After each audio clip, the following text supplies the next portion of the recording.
अस्सलाम वालेकुम। खुल के बुल के साथ मैं हिमान नवाज प्रोग्राम में आपको कहेंगे खुशामदीद। नाज़रीन, इस्लामाबाद हाई कोर्ट में एक नए खत की गूंज है। मतन में क्या लिखा है छानबीन करने की कोशिश करेंगे, मगर इससे अहम नुकता यह है कि क्या इस खत पर भी कोई अमल दरामद मुमकिन है या फिर ये खत भी 6 जजेस के लिखे गए खत की सफ में शामिल होगा। यूरोपीय यूनियन ने पाकिस्तान को GSP प्लस स्टेटस बरकरार रखने के लिए इस्लाहात करने का मशवरा दिया है और मशवरे में इंसानी बुनियादी हकूक के साथ इजहार राय की आज़ादी पर जोर दिया है। मगर इस ज़िमन में पीका कानून भी लागू हो गया है। जानना अहम यह है कि इसके क्या असरात पड़ेंगे। मगर दूसरी जानिब मुज़ाकरात भी मुअम्मा बन चुके हैं। तहरीक इंसाफ के इनकार के बाद हुकूमत की दिलचस्पी बढ़ गई है। क्या यह हुकूमती संजीदगी है या फिर बेबसी? इन सवालात के जवाब तलाश करने के लिए प्रोग्राम में हमने मदु किया है जुल्करनैन इकबाल, मोहम्मद इमरान, सलमान अनीस, उमर दराज कुंदल। तमाम मेहमानों को वेलकम करूंगी। सलमान अनीस साहब, आपसे जानना चाहूंगी कि इस्लामाबाद हाई कोर्ट की चीफ जस्टिस के ओहदे पर तैनाती के लिए दीगर हाई कोर्ट से जजेस लाने की इतनी मुखालफत क्यों की जा रही है? थ्रेटन फील करते हैं जी जजेस अब, और 26th अमेंडमेंट के बाद आपको पता है मामला बहुत ज़्यादा यकसर मुख्तलिफ हैं। इसमें एक चीज़ जो है ज़मन में ज़रूरी है, वो ये कि अभी हुकूमत की तरफ से जो है वो कोई फ़ैसला नहीं हुआ है। ये कयास आराइयाँ चल रही हैं। जजेस ने भी इसी बात का ख़दशा किया है कि जी हमने मीडिया के ऊपर कुछ रिपोर्ट्स देखी और रिपोर्ट ये किया जा रहा है कि बाकी सूबों के जो जजेस हैं उनको ला के हमारे ऊपर मुसल्लत किया जाएगा और ये जो है बेसिक कॉन्स्टिट्यूशन की वायलेशन है और इसके ऊपर जो है वो नज़रसानी की जाए। बात अब सोचने की ये है कि जो अभी ये 26वीं आइनवी तरमीम हुई है इसके अंदर इस चीज़ को एड्रेस किया गया है और वो ये है कि जो हमारे पास पैनल ऑफ सीनियर तरीन जजेस मौजूद हैं बाकी सूबों के अंदर भी, उनके अंदर से अपॉइंटमेंट्स जो हैं वो मुमकिन हो सकेंगी, लेकिन ये परमानेंट अपॉइंटमेंट्स नहीं होंगी। ये टेम्प्रेरी ट्रांसफर्स के ज़ुमरे के अंदर जो है गालिबन उनको रखा गया है। अब बात यह है कि वो जिस तरह जॉन एलिया कहा करते थे ना कि अब कोई बात नहीं ख़तरे की, अब सभी को सभी से ख़तरा है। तो भाई बात अब यह है कि अब सबको ही एक दूसरे से डर लगता है। अगर आप अपना काम ठीक कर रहे हैं तो आपको कोई ज़रूरत नहीं है परेशान होने की। गालिबन जो जुडिशरी एंटिसिपेट कर रही है आगे आने वाले दिनों के अंदर प्रेशर, ख़ास तौर के ऊपर जब ये खान साहब की अपीलें जो हैं वो ऊपर हाई कोर्ट्स के अंदर जाएंगी और उनकी सुनवाई होना शुरू होगी, तो उसके पेश नज़र ये सारी कार्रवाई जो है वो की गई है। और मेरा अपना ज़ाती ख्याल ये है कि जिस तरह पाकिस्तान के अंदर बाकी तमाम चीज़ों के ऊपर तवज्जो दी जाती है, इसके ऊपर भी उतनी ही तवज्जो होगी। आपने भी खुद जिक्र कर ही दिया कि इससे पहले भी 6 जजेस ने जो है वो बहुत संगीन इल्ज़ामात लगाए थे पाकिस्तान की मुक़तदरा और इस्टेब्लिशमेंट के ऊपर, और उन्होंने ये कहा था कि जी हमारी डिसीजन मेकिंग के अंदर मेडलिंग हो रही है, हमारे जो फैसले हैं उनके ऊपर असरअंदाज होने की कोशिश की जाती है। तो चलें वन स्टेप बेटर, अब उनके फैसलों के ऊपर असरअंदाज नहीं हुआ जा रहा, अब पूरे के पूरे अदलिया के निज़ाम के ऊपर असरअंदाज जो है वो होने की कोशिश की जा रही है। तो वो जो कोशिशें इससे पहले वो ये करते रहे हैं वो बिल्कुल कामयाब रहे हैं। उन्होंने अपने अहदाफ, जो मैं हमेशा क्या करता हूँ कि they are very focused, they like to achieve their targets and in given timelines, so they are achieving their targets and in given timeline।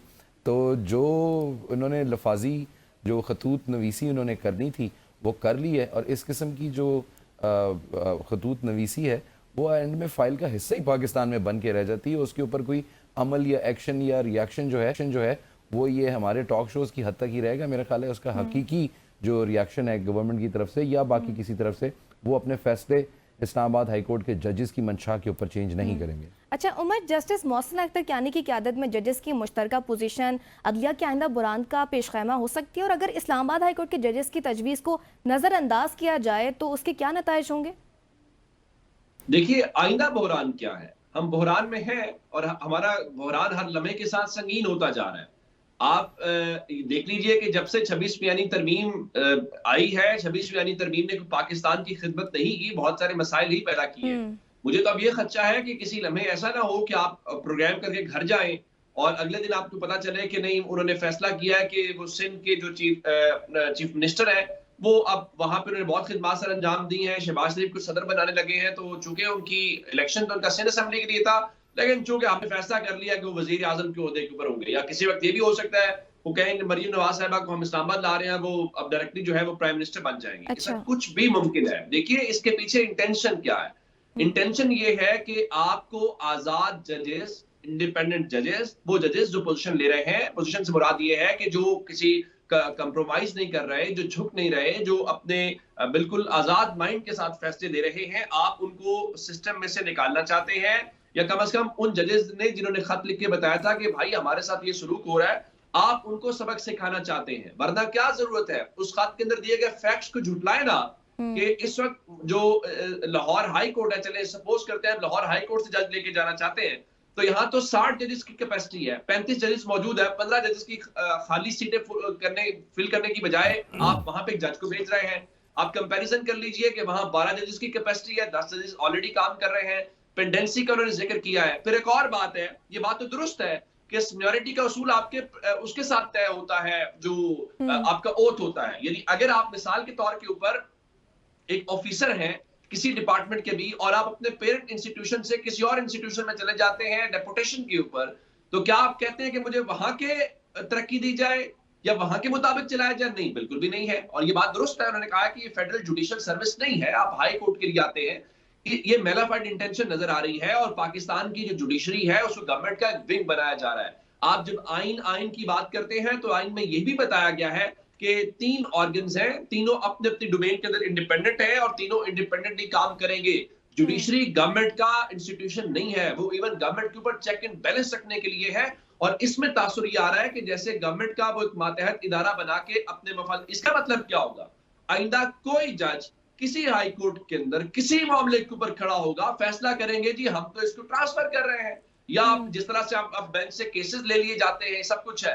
मेरे ख्याल से ये पाकिस्तान के साथ एक संगीन मजाक है। जो हमने माजी में पीसीओ देखा, जो हमने मार्शल लॉ के अंदर देखा, ये उससे बदतर सूरत हाल है और इसका तमाम तर सेहरा मौजूदा जो साहिबान इक़्तिदार है उनको जाता है। इसका तमाम तर सेहरा जनाब काजी फायज ईसा को जाता है, क्योंकि कहा गया था कि हमने ब्रूट मेजॉरिटी के साथ भी ये सब करना है। उसकी वजह यह है, वो कहते थे कि फलां तारीख से पहले पहले करना बहुत जरूरी है, क्योंकि अब ये वाज़ेह हो रहा है कि काजी फायज ईसा इस पूरे निजाम के सहूलतकार थे, वो इंश्योरेंस थे, वो गारंटी थे, जिसकी वजह से हुआ है। लेकिन मुझे ये लग रहा है कि आप हर गुजरते दिन के साथ आपको कहीं ना कहीं से कोई आवाज भी आएगी और उसके ऊपर रद्द-ए-अमल भी आएगा।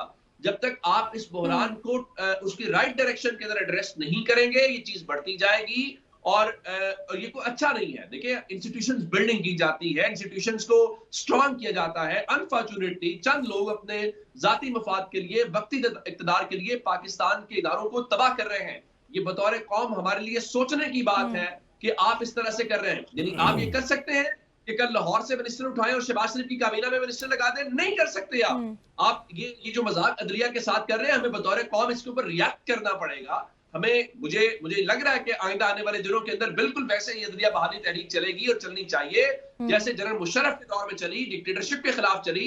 आज भी पाकिस्तान के अंदर कमोबेश अमली तौर पे वही जो मंजरनामा है वो हमें दिखाई दे रहा है। कुछ माहिर कानून भी कह रहे हैं कि तहरीक चलेगी। इमरान साहब, दूसरी हाई कोर्ट से जजेस लाने के अमल में माकूल मुशावरत की जरूरत क्यों महसूस नहीं की गई? क्या इस्लामाबाद हाई कोर्ट के जजेस की तरह ये खत भी महज एहतजाज तक महदूद रहेगा या फिर अदलिया में कोई नया महाज खड़ा होने जा रहा है? देखिए, महाज तो पहले से ही मौजूद है। 26वीं आईनी तरमीम लाई ही इसीलिए गई है क्योंकि अदलिया ने वो कंधा मुहैया नहीं किया जिसके तलबगार थे कुछ खास सेक्शंस हमारे जो पावर्स कॉरिडोर्स में हैं। तो इसी वजह से फिर 26वीं आईनी तरमीम लाई गई। आप देख लें कि 26वीं आईनी तरमीम से पहले जब तहरीक इंसाफ की मखसूस नशिस्तों का फैसला आया था, तो उसके बाद से ही चीज़ें ये क्लियर हो गई थी कि अगर justice Mansoor Ali Shah chief justice of Pakistan बनते हैं तो शायद फिर 8 फरवरी के फॉर्म 47 के जो एक खोखली मैंडेट पे हुकूमत ये खड़ी हुई है, ये ज्यादा देर तक कायम ना रह सके। जैसे इलेक्शन ट्रिब्यूनल्स हैं वो काम नहीं कर सके। फिर इस्लामाबाद हाई कोर्ट में जब ये 6 जजेस का खाता आया, उससे पहले आप देखें कि जबरी गुमशुदगियों से मुतल्लिक केस सुन रहे थे जस्टिस मोहसिन अख्तर कियानी। फिर जस्टिस मोहसिन अख्तर कियानी के फैमिली से ही एक बंदे को उठाया गया, उनके साथ तशद्दुद हुआ, उनके घर वालों को हिरासा किया गया। तो ये सारी वो चीज़ें हैं जिसके बाद ये तय तो तभी हो चुका था। जो इस्लामाबाद हाई कोर्ट को करीब से देख रहे हैं, कवर करते हैं या उसके बारे में नॉलेज रखते हैं कि जस्टिस मोहसिन अख्तर कियानी को किसी भी तरीके से chief justice Islamabad high court नहीं बनने देना। तो बाद में जब 26वीं आईनी तरमीम हो गई, उसके बाद आप देखें कि जस्टिस मोहसिन अख्तर कियानी अब उस चीज पे उनको फर्क नहीं पड़ रहा कि अगर इस्लामाबाद हाई कोर्ट से 3 जजेस में से कोई एक बंदा ऊपर आ जाता है तो वेल एंड गुड, मीन के जस्टिस मोहसिन अख्तर कियानी उसको अपने लिए अना का मसला नहीं बना रहे। और जो 6 जजेस जिन्होंने पहले खत लिखा था, अब देखें कि ये जो जजेस जिन्होंने खत लिखा है, मेजॉरिटी जजेस वही हैं जिन्होंने वो 6 जिन्होंने पहले सुप्रीम कोर्ट के चीफ जस्टिस काजी फायज ईसा को खत लिखा था। चीजें कहीं पे सॉर्ट आउट होती हुई नजर नहीं आ रही, क्योंकि अगर मेरिट की बात की जाएगी तो फिर ये जो सारा एक डिजाइन बनाया गया है 8 फरवरी से लेके अब तक, जो एक एडहॉक सिस्टम को बिठाया गया है, ये फिर चलता हुआ नजर नहीं आता। अगर कहीं भी मेरिट पे बंदा आके बैठेगा, वो मेरिट पे फाइल उठाएगा, तो फिर तो ये इलेक्शन जो है वो नल एंड वाइड होने का खतरा है। जैसे सलमान अनीस साहब बड़ी अच्छी और मीठी बात करते हैं, ये वो है जो कौम के ज़मीर का एक निचला तरीन दर्जा हो सकता है। बड़ी माजरत के साथ मैं सलमान अनीस साहब, क्योंकि हम जैसी बातें आप कर रहे थे, मुझे एक बाहैसियत पाकिस्तानी शहरी अफसोस होता है कि हम चुप करके मान लें जी जैसे वो चाहते हैं वैसे होगा और वैसे ही होता आया है, वैसे ही होता रहेगा। बगावत कर दें, बगावत का ऐलान कर दें इमरान साहब। इसी सिस्टम में रहना चाहिए। लेकिन ये जो आज के जजेस ने कहा है कि अगर आप एक जूनियर जज को लाहौर हाई कोर्ट से या सिंध हाई कोर्ट से उठा के लाते हैं और यहाँ पे आप उसका नाम चीफ जस्टिस के तौर पर जेर गौर लाते हैं, तो ये आइन के साथ फ्रॉड होगा। अगर एक जज जो कि लाहौर हाई कोर्ट में जूनियर हैं, उनका आप तबादला करते हैं इस्लामाबाद हाई कोर्ट में, तो जब वो यहाँ पर आके नया हलफ उठाएंगे तो उनकी सीनियरिटी जो होगी वो उधर से मैयर होगी। जितने जजेस इस्लामाबाद हाई कोर्ट में बैठे हैं, आखिरी जज जस्टिस इनाम अमीन मिनहास से लेके सीनियर पियोनी जज जो हैं जस्टिस मोहसिन अख्तर कियानी, वो इनसे ऊपर आके अगर उनको बिठा दिया जाएगा तो मेरिट किधर गया? तो ये वो सारी चीजें हैं, इस पे मुशावरत नहीं बल्कि आइन के मुताबिक हमें चलने के लिए चीजों को समझना होगा। मेरिट आइन की बात की तो आर्टिकल 200 का हवाला दिया जा रहा है कि कानूनी तौर पर तैनाती हो सकती है। देखें, इस खत में भी आर्टिकल 10 का हवाला दिया गया है गालबन, जिसमें कहा गया है कि जब अगर आप एक हाई कोर्ट से दूसरे हाई कोर्ट में कोई जज ट्रांसफर करेंगे तो उसको नया ओथ लेना पड़ेगा, क्योंकि जो पहला ओथ उसने लिया होता है वो मखसूस हाई कोर्ट के लिए होता है। ये कोई फेडरल जुडिशियल सर्विस नहीं है कि आप एक हाई कोर्ट से उठा के जज को दूसरे हाई कोर्ट में ट्रांसफर कर देंगे। तो ये वो कानूनी बारीकियां हैं। आप देखें ना कि प्रैक्टिस एंड प्रोसीजर कमेटी के क़याम के हवाले से जो पहला एक एक्ट लाया गया, उसमें कुछ कमियां नजर आई हुकूमत को, क्योंकि उससे उनका पर्पस सर्व नहीं हुआ।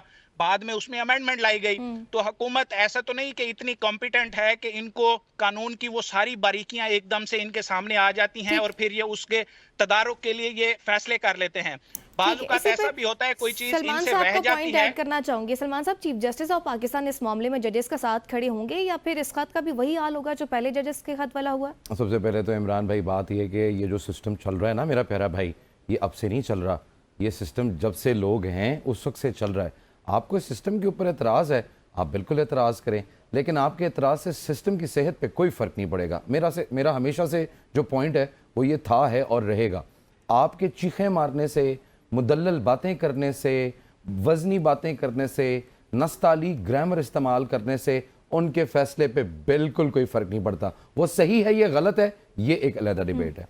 अब जो बात आप कह रही थी कि हमारे जो चीफ जस्टिस हैं, तो क्या पिछले वाले जो चीफ जस्टिस थे वो इस्लामाबाद हाई कोर्ट के जजेस के साथ खड़े हुए? हालांकि जो इल्ज़ामात उन्होंने उन खतूत में लगाए थे वो बहुत संगीन थे कि उनके जो फैसला साजी है उसके ऊपर असरअंदाज हो रहे हैं मुक़तदरा, लेकिन उसके ऊपर कितना को एक्शन हो गया, कितना को उसके ऊपर जो है वो कमेटी बना के उसको इन्वेस्टिगेट किया गया या वो जो मुहर्रकात थे उनको बाज किया गया? कुछ भी नहीं हुआ। तो मेरे ख्याल में जिस तरह मैं पहले बात कर रहा था कि ये वाला भी जो मामला अभी चल रहा है ये ऐसे ही चलेगा मेरा भाई, आपको अच्छा लगे या बुरा लगे। जिन्होंने फैसला कर लिया ब्रेक के बाद हम इसको कंटिन्यू करेंगे। नाज़रीन, ब्रेक का कहा जा रहा है, ब्रेक के बाद हम बात करें यूनियन पाकिस्तान को क्या मशवरा दिया आफ्टर दिस ब्रेक।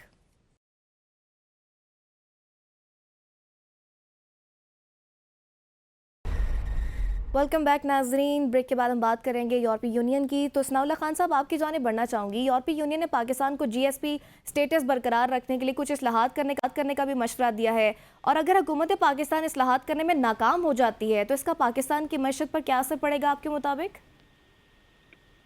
देखें, पाकिस्तान का जो सबसे बड़ा क्राइसिस है गुज़श्ता 20 साल में, वो ये है कि पाकिस्तान का जो बैलेंस है, आप उसको कह सकते हैं, जो फॉरेन करेंसी और जो आमदन और वो आपका आउट है और इन है जो डॉलर का, उसमें डिफरेंस है, और जिसकी वजह से हमें बार बार IMF के पास जाना पड़ता है।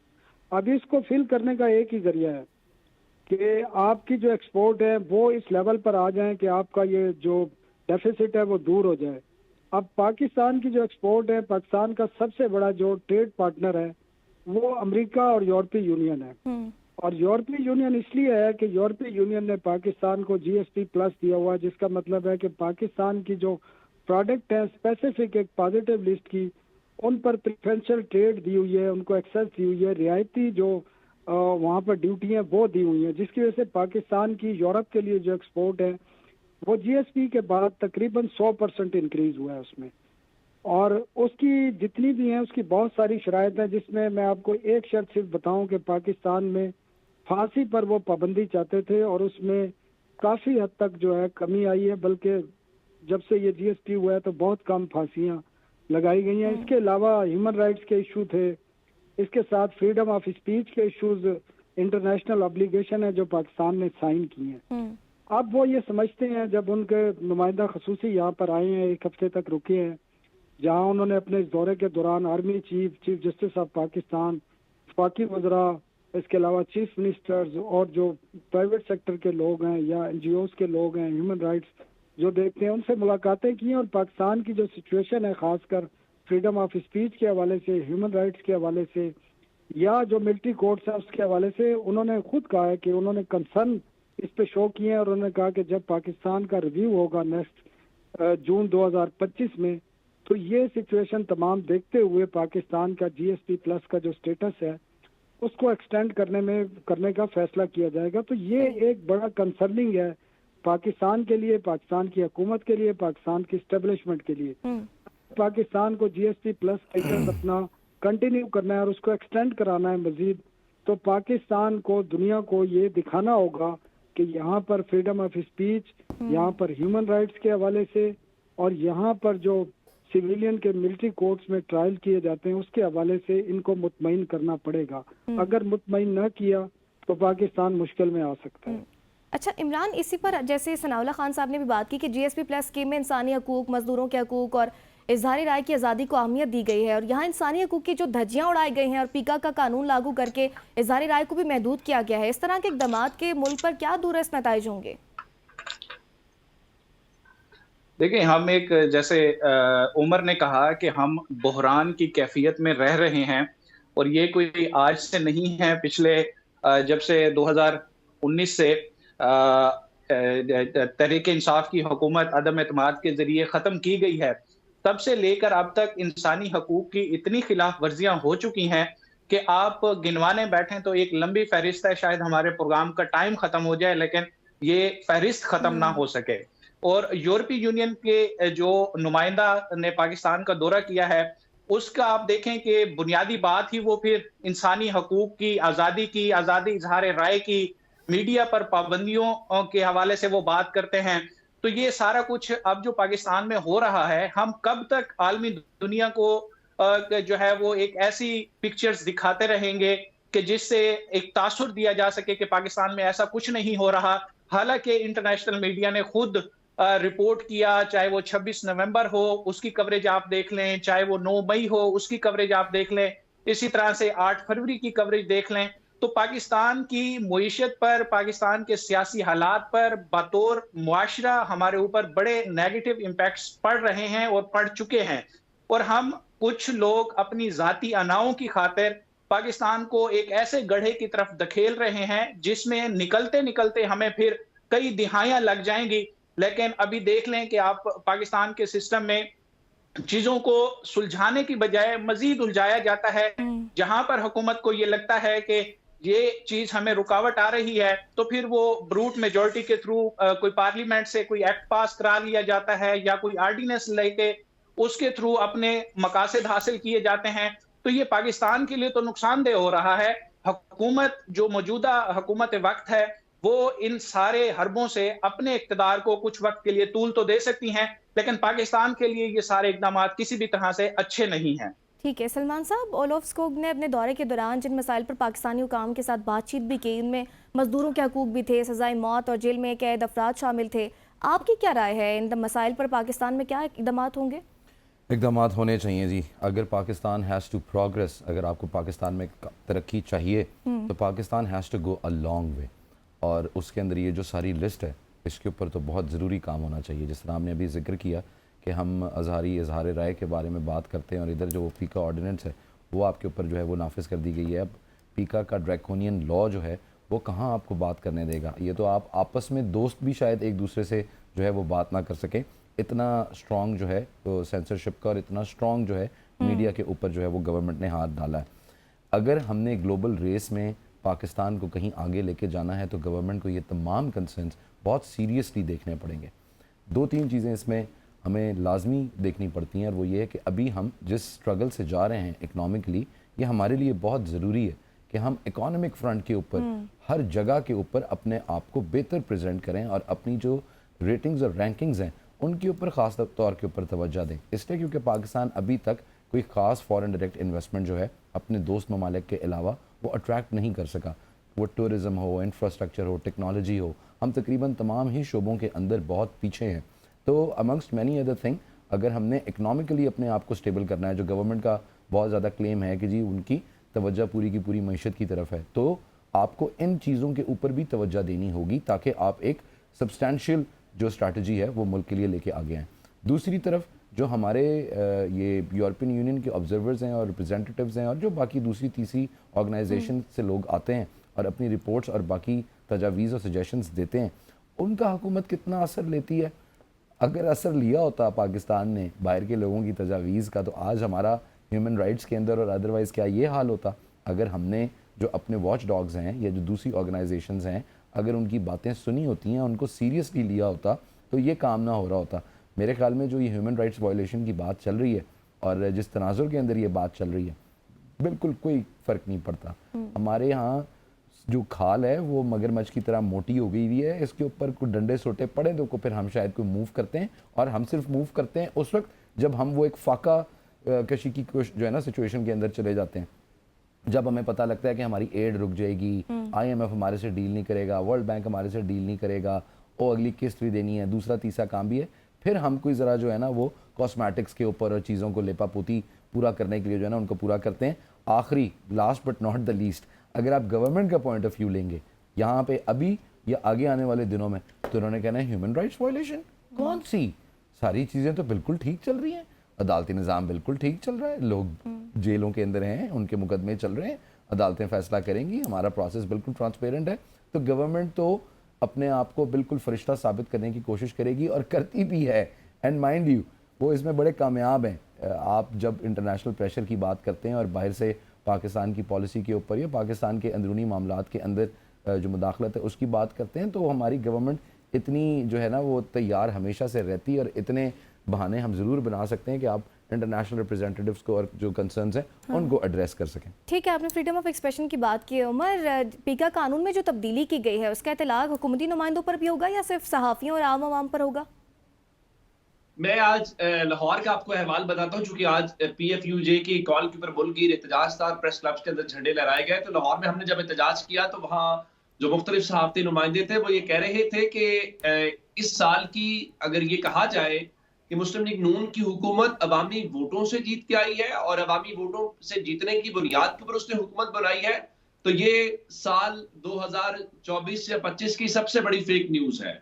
क्या ये फेक न्यूज बनाने की बुनियाद के ऊपर आप हमारे ऊपर मुकदमात बनाना चाहते हैं? फिर एक और बात है, आप जितने वादे इलेक्शन में करते हैं और उसके बाद आप कहते हैं वो सियासी नारे थे, तो अगर उनको याद करवाया जाए या बताया जाए तो ये भी फेक न्यूज होगा। असल बात ये है कि आप आवाजों को बंद करवाना चाहते हैं। आपको पता है कि टीवी तो काफी हद तक मसाइल नहीं करता आपके लिए, लेकिन अब सोशल मीडिया एक नया जमाना है, नए जमाने के अपने तकाजे होते हैं और उस पर आपके कंट्रोल नहीं था।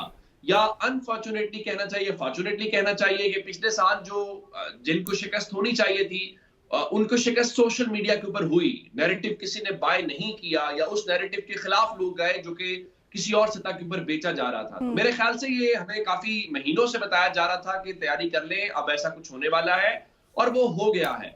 लेकिन अब देखिए, जब मुझे अच्छा लगा कि सलमान भाई आज अल्लाह खैर करे कि वो ऐसी बातें कर रहे हैं कि हम ये भी अट्रैक्ट नहीं कर पाए, वो भी अट्रैक्ट नहीं कर पाए। उसकी वजह हुजूर ये है कि आप देखें, स्क्रू टाइट कर रहे हैं। अमेरिका के अंदर आपने देखा, नई प्रेस सेक्रेटरी आई है, वो न्यू मीडिया का लफ्ज इस्तेमाल कर रहे हैं, वो उनको इंकरेज कर रहे हैं। आप इसी तरह से इंडिया को देखिए, उनकी आईटी की, उनके सेक्टर को देखिए, आपने पिछले 1 साल में क्या अचीव किया है। आपने पिछले 1-2 साल में ये अचीव किया है कि इंटरनेट की इंप्रूवमेंट की बजाय उसके अंदर फायरवॉल के नाम के ऊपर, जो कि आप नहीं मानते, सना साहब मौजूद है, वो उसके ऊपर काफी काम कर चुके हैं। ये तो फायरवॉल को भी ऑफिशियली पाकिस्तान नहीं मानता, ये भी एक फेक न्यूज है। लेकिन आप जानते हैं कि इंटरनेट का बेड़ा गर्क आपने किया। आपने देखा अपनी आईटी एक्सपोर्ट्स को लेके आपने क्या कुछ किया। तो हमने ये खुद किया है, हमने ये गड़ा खुद अपने लिए खोदा है, और हम उस गड़े को मजीद खोदते जा रहे हैं, उस मसले को हल नहीं करना चाहते। जो दुनिया के जो जदीद तकाजे हैं, यानी आप समझने की कोशिश कीजिए कि पाकिस्तान के अंदर पॉपुलेशन का जो बड़ा वो बेस लाइन है, वो अब आपको 25, 30, 35, 40 साल की उम्र के अंदर दिखाई देती है। और ये वो जनरेशन है जिसने भी 20-25 साल बड़ा एक्टिवली पार्टिसिपेट करना है। आप उनकी आवाजें बंद करवा रहे हैं, आप उनको सिस्टम में से आउट कर रहे हैं। आप देखें ना, जब वो देखते हैं कि अमेरिका के अंदर क्या हो रहा है, यूके के अंदर क्या हो रहा है, इवन हमारे दुश्मन मुल्क इंडिया के अंदर क्या हो रहा है, फिर हमारे साथ क्या हो रहा है, तो फिर वो कंपैरिजन बड़ा बेहतर ड्रॉ करते हैं। तो मेरे ख्याल से वो हमें शायद जबरदस्ती इस सदी के अंदर जिस तरह लाने वाली बात की जाती है, पाकिस्तान की कौम 21वीं सदी के अंदर है, और बदकिस्मती से हमारे फैसला साज जो है वो पत्थर के दौर से नहीं निकलना चाहते, और फिर वो चाहते हैं कि इस कौम को पत्थरों के साथ ही ट्रीट किया जाए। लेकिन उनको ये समझना चाहिए कि मुआशरा बहुत तब्दील हो चुका है, उसमें बहुत सारी तब्दीलियां आई हैं। अगर आप उन तब्दीलियों के साथ कोप नहीं कर पा रहे, तो आप अपने आप में तब्दीली लाइए, बजाय इसके कि कौम को वापस पत्थर के दौर में आप धकेलने की। सनाउल्लाह खान साहब, आपकी क्या राय है पीका कानून में जो तब्दीली की गई है, उसका इतलाक किस पर होगा? क्योंकि ये उमर ने भी जैसे बात की कि ये मसला सिर्फ जर्नलिस्ट का नहीं है, इसका इतलाक जो है आम आवाम पर भी होगा। और इस वक्त 45 से 50% जो आवाम है वो सोशल मीडिया यूजर है, और अब तो दौर भी सिटीजन जर्नलिज्म का आ गया है। बिल्कुल, वो तो एलन मस्क ने कहा है ना कि जिसके हाथ में मोबाइल फोन है, वो 5 अरब मोबाइल फोन है, तो वो तमाम साफी हैं 5 अरब। एग्जैक्टली। लेकिन बदकिस्मती ये है कि ये जो कुछ हुआ है इसके जिम्मेदार हम खुद भी हैं। आप देख लें, जब मीडिया जो साफी अपने आप को कहते हैं वो पार्टियों के बयानिए बनाने शुरू कर दें और रोजाना रात को सो के सुबह उठ के एक नया अफसाना घड़ के ले आए, तो फिर क्या होगा? किसी की इज्जत फिर महफूज नहीं रहेगी। तो मैं समझता हूँ एज ए कम्युनिटी मैं इसको एक्सेप्ट करता हूँ कि इसके जिम्मेदार हम खुद हैं। और मैं समझता हूँ कि ये जो कुछ हो रहा है ये 2018 के बाद नहीं हुआ, ये सिर्फ, या 2022 के बाद नहीं हुआ। इसको आपको 2010 से या 2014 से देखना पड़ेगा। मीडिया पर पाबंदी आज नहीं लग रही, मीडिया पर पाबंदी उस वक्त भी लगी थी जब नून लीग की हुकूमत थी, लेकिन मीडिया पर पाबंदी उस वक्त कहीं और से लग रही थी। और जो बरसर इक़्तिदार हुकूमत थी उस वक्त वो बेबस थी। उसी वक्त अफसार आलम को गोली मारी गई थी, उसी वक्त मतीउल्लाह जान को उठाया गया था, उसी वक्त असद तूर के फ्लैट में जाके उनको मारा गया था। बहुत सारी कहानियां जो मैं बयान करता रहूं तो आपका टाइम खत्म हो जाएगा, कहानियां खत्म नहीं होंगी। हमने खुद फेस की हैं। जो इमरान खान का रवैया था मीडिया के हवाले से, वो किसी से ढका छुपा नहीं है, और आज वो दोबारा आएंगे तो दोबारा यही रवैया होगा उनका। और जो आज ब्रेक का कहा जा रहा है, ब्रेक के बाद इस पर बात करेंगे नाज़रीन, मेहमानों की राय जानेंगे, लेकिन इस ब्रेक के बाद।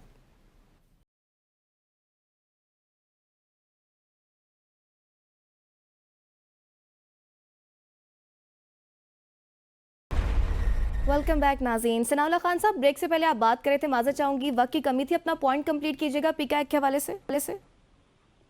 देखिए, मैं ये बात कहना चाह रहा था कि हम खुद एज ए मीडिया कम्युनिटी हम इसके जिम्मेदार हैं।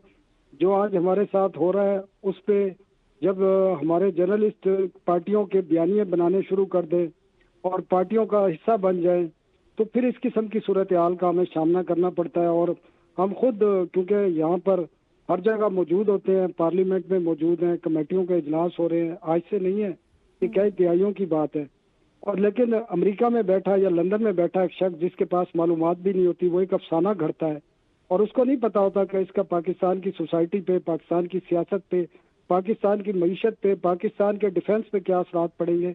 वो जो उसके मुंह में आता है, जो वो उसका बयानिया होता है, वो उसको बयान कर देता है। तो फिर हमें इस किस्म के कवानीन का सामना करना पड़ता है। और मैं आपको आज भी ये दलील के साथ बात कर सकता हूँ, मैं ये नहीं कह रहा कि आज सही हो रहा है, बिल्कुल गलत हो रहा है, होना ही नहीं चाहिए, और इसको हर एक को फेस करना पड़ेगा। इस कानून को, जब आपके कोई भी जब फेक न्यूज की कोई डेफिनेशन ही नहीं है इस कानून में, तो किसी भी शख्स को आप किसी भी खबर पर पकड़ा जा सकता है। लेकिन मैं आज भी ये कहता हूँ कि अगर हमने इस क्यास से निकलना है तो 2010 से ही शुरू करना पड़ेगा। और ये किसी पार्टी का बयानिया नहीं है, तमाम सियासी जमातों को जिसने गलती की है, इमरान खान को भी माफी मांगना पड़ेगी कि उन्होंने जनरल बाजवा, जनरल फैज और बाकी जनरल आसिफ गफूर, जनरल आसिम मरीन के साथ मिलकर एक पूरे सिस्टम को यरगमाल बनाया था।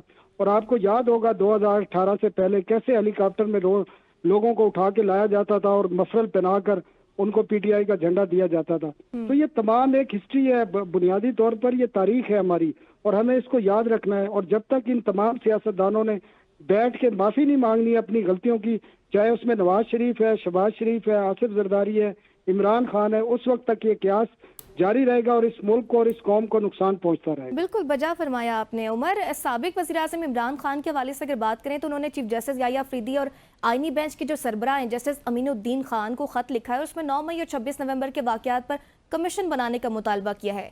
क्या इस खत पर कोई अमल दरामद के इम्कानात है? मेरा ख्याल है कि अगर हुकूमत के साथ मुज़ाकरात में से कोई नतीजा नहीं निकला तो इस खत के हवाले से भी कोई नतीजा नहीं निकलेगा।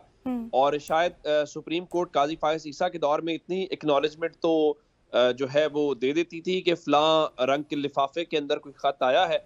इस बार तो शायद वो भी नहीं बताया जाएगा, या आज कुछ मुलाकातों के हवाले से हमारे कोर्ट रिपोर्टर्स दोस्त बता रहे थे, तो उस हवाले से भी कोई ऑफिशियल वर्ड नहीं आया। फिर EU के जो यहाँ पे स्पेशल किसी किस्म की कोले से भी हमें नहीं बताई गई कि वो EU की तरफ से जो प्रेस रिलीज है उसी में हमें आइडिया हुआ। मेरा ख्याल है कि ये जो आप जिसका हवाला दे रही हैं उस खत का गो के वो बड़ा डिटेल्ड डॉक्यूमेंट है, उसमें तफसीलात अपने कारकुनों की, वाकयात की मुकम्मल इहाता किया गया है। मैं नहीं एक्सपेक्ट करता कि सुप्रीम कोर्ट उसके ऊपर कोई कुछ करेगी, ज़ाहिर है वो कर भी नहीं सकते। अब आप वो हर चीज को, हमारे यहाँ तो फिलहाल ये भी बहस है ना कि ये रेगुलर बेंच ने करना है, आईनी बेंच ने करना है, और फिलहाल जो मौजूदा सिनेरियो या सेटअप नजर आ रहा है उसके अंदर आईनी बेंच से इस हुकूमत को या जो भी असल हुकूमत है उनको किसी किस्म का कोई खतरा नहीं है। मेरे ख्याल से वो महफूज है, हर लिहाज से महफूज है, उनको किसी किस्म की कोई प्रॉब्लम नहीं होगी। और कोई भी खान साहब के उस बयानियों के ऊपर हुकूमत अगर नहीं जाना चाहती, कोई और नाराज ना हो जाए, तो सुप्रीम कोर्ट क्यों जाएगी। सलमान साहब, रहनुमा PTI नईम हैदर पंजूता ने बताया कि जो खतूत मेरे तफस्सुर से भिजवाए गए हैं, लेकिन खतूत देने सुप्रीम कोर्ट गए तो फिर रजिस्ट्रार ने वसूल करने से इनकार कर दिया। रजिस्ट्रार के इनकार के बाद खतूत बजरिया कोरियर उन्होंने इरसाल किए हैं। आप क्या कहेंगे कि रजिस्ट्रार के पास किसी खत को वसूल ना करने का कोई कानूनी वजह है या फिर ये सियासी मौक़िफ़ है? वो तो रजिस्ट्रार साहब कोई ना कोई कानूनी वजह भी ढूंढ ही लेंगे। उन्हें कहा मेरी छुट्टी का टाइम सी, मैं जाना सी, लेट आए ने। पाकिस्तान के अंदर क्या है ऐसा जो नामुमकिन हो? रजिस्ट्रार ने अभी पिछले दिनों आपने देखा पूरा का पूरा केस चलता रहा, अगलों ने सुप्रीम कोर्ट के जजेस की बात नहीं सुनी, तो बेचारा एक इमरान खान जो जेल से बैठ के खत लिख रहा है उसकी कितनी को वक़्त होगी। ये आप रजिस्ट्रार की जॉब के ऊपर जो बात कर रही हैं, देखें वो जो हमेशा बात है तकलीफ दे है, अफसोसनाक है, इस सिस्टम को ठीक होने की ज़रूरत है, लेकिन होता वही है जो बड़े कह देते हैं कि आपके साथ ये होगा। अब मसला ये है कि खान साहब खुद भी बहुत शरारती हैं ना। खान साहब ना शरारतें करने से बाज आते हैं, ना उनकी पॉलिटिकल पार्टी, तो फिर जो उनके साबका हैंडलर्स और मौजूदा जो उनके बेनिफैक्टर्स हैं वो फिर उनको ऐसे ही जवाब देते हैं, वो भी फिर उनको ऐसे ही ट्रीट करते हैं। इधर से खान साहब शरारतें करते हैं, उधर से वो शरारतें करते हैं। तो अब ये शरारत का माहौल है, इसमें कोई काम तो हो नहीं सकता, इसके अंदर से कोई खैर तो निकल नहीं सकती, शरारतों से शर ही निकलता है। तो इन चीज़ों में से शर ही बाहर आएगा, इसमें से कोई खैर किसी के लिए नहीं निकल सकती। इमरान साहब, आप इस खत के हवाले से क्या कहेंगे? देखें, बड़ा डिटेल्ड खत है और ये कोई पहली दफ़ा नहीं है कि सुप्रीम कोर्ट को इंसानी हकूक़ की खिलाफ वर्जियाँ और PTI के खिलाफ जो क्रैकडाउन चल रहा है 9 मई के बाद से ख़ास तौर पर, उसके हवाले से पहले भी जस्टिस काजी फायज ईसा के दौर में एक प्रॉपर पिटीशन सुप्रीम कोर्ट के सामने पड़ी हुई है कि इंसानी हकूक़ की खिलाफ वर्जियां हो रही हैं, सुप्रीम कोर्ट इस पर नोटिस ले। तो किसी ने उस पर जो है वो कान नहीं धरे और कोई प्रॉपर कार्रवाई नहीं चली। आप काजी फायज ईसा साहब का रवैया हमारे सामने है कि जब कोई बात होने लगती थी तो वो उसी टाइम ही टोक देते थे कि जी ये दरखास्त हमारे सामने नहीं है तो इस पर हम बात नहीं कर सकते। जब उनको बताया जाता था कि जी ये इंसानी हकूक़ की दरखास्त आपके सामने है, इसको लगा लें और ये सुन लें तो ये सारी चीजें आपके सामने आ जाएंगी, तो वो नहीं सुनते थे। मौजूदा चीफ जस्टिस जो हैं, शुरू का जो एक हफ्ता था वो बड़ा सरप्राइज कर देने वाला था। और सबने कहा कि जी देखें जी, जस्टिस मुनीब और जस्टिस मंसूर की वापसी हो गई कमेटी में, प्रैक्टिस एंड प्रोसीजर कमेटी पहले की तरह फाल हो गई। ऐसे इनकलाबी इकदाम के 10 दिन जो पहले थे उसमें आप देखें कि एक टोटली अलग सा नक्शा था जो जस्टिस याया अफरीदी साहब का बनाया गया। और फिर इस तरमीम के बाद जो फर्दर चेंजेस हुई, आईनी बेंच का जो मामला आया, तो उसमें फिर जस्टिस याया अफरीदी साहब अब हमें सिर्फ जेलों की इस्लाहाती कमेटियों के दौरे करते हुए नजर आते हैं। बाकी जो मामलात हैं उसमें अदलिया की आजादी या अदलिया का जो एक्टिव रोल है, जो इंडिपेंडेंस ऑफ जुडिशरी है, उसके हवाले से जस्टिस याया अफरीदी साहब का हमें कोई उस तरह से मुअस्सर रोल अभी तक नजर नहीं आया। और जिस तरह से ये मामलात हैं, लगता भी नहीं है कोई इमरान खान या तहरीक इंसाफ की जानिब से कोई इस तरह का जो एक कमीशन बनाने की बार बार मुतालबा किया जा रहा है, तो इस तरह हो नहीं सकता। ये इन हालात में मुमकिन नहीं है, क्योंकि हुकूमत वक्त वो तहरीक इंसाफ को इस हवाले से एक छोटी सी कमेटी पर राजी करने के लिए जो है वो तगोदो में रही जब तक ये मुज़ाकरात का जो ड्रामा चलता रहा। तो किसी के पास अभी तक ना वो एक जिसको कहते हैं इख्तियार नहीं है, पावर नहीं है कि वो कोई कमीशन फॉर्म करे और इस हवाले से चीजें आगे बढ़ सकें। इख्तियार आपको नहीं लगता है? दूसरी जानिब मुज़ाकरात भी मम्मा बन चुके हैं। सनाउल्लाह खान साहब, तहरीक इंसाफ ने तो मुज़ाकरात से इनकार कर दिया, उसके बाद हुकूमत मुज़ाकरात के लिए दिलचस्पी दिखा रही है। यह हुकूमती संजीदगी है या फिर बेबसी है?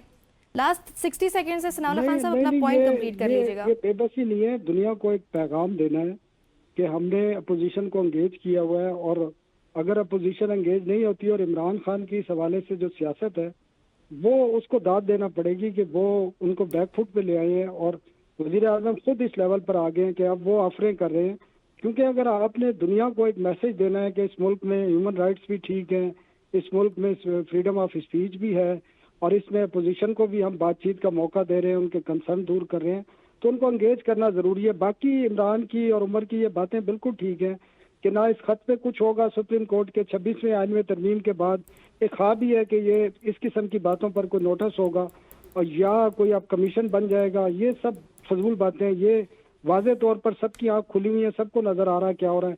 सुप्रीम कोर्ट को नहीं पता कि 9 मई के बाद क्या क्या हुआ है या 26 नवंबर को क्या हुआ है, सबको पता है।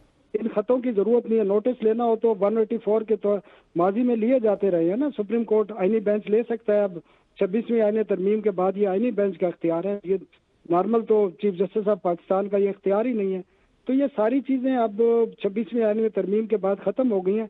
हुकूमत के लिए इंटरनेशनली एक्सटर्नल अपनी साख को बेहतर बनाने के लिए ये जरूरी है कि अपोजिशन को एंगेज करे और उनको बातचीत के टेबल पर लाकर बिठाए। बिल्कुल बजा फरमाया आपने सनाउल्लाह खान साहब। प्रोग्राम का वक्त भी खत्म। तमाम पैनलिस्ट का शुक्रिया, उन्होंने अपना कीमती वक्त दिया। नाज़रीन अपना ख्याल रखिएगा। अल्लाह ने के बाद।